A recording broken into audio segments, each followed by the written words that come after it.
আলহামদুলিল্লাহ, আপনাদের দোয়ায় এখন আমার বউ অনেকটাই সুস্থ।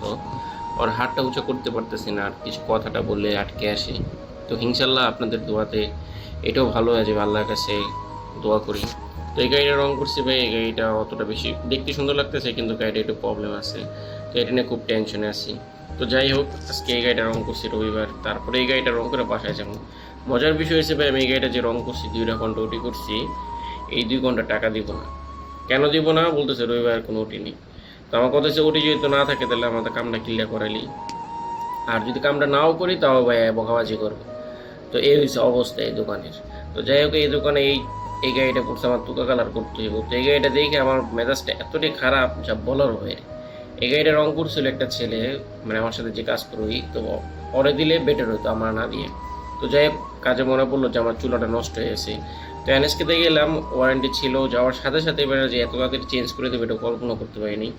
যাই হোক, আলহামদুলিল্লাহ চুলাটা চেঞ্জ করে আবার দোকানে আসছি।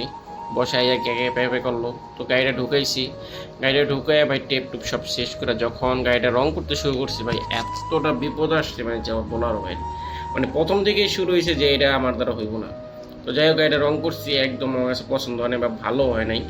তো এই গাড়িটা আবার সকালবেলা যায় 2 পিন্ডু টাচ আপ করতেছি, তাই বুঝতেই পারেন আমার কী অবস্থা গেছে। তো সবাই ভালো থাকবেন, আল্লাহ হাফেজ।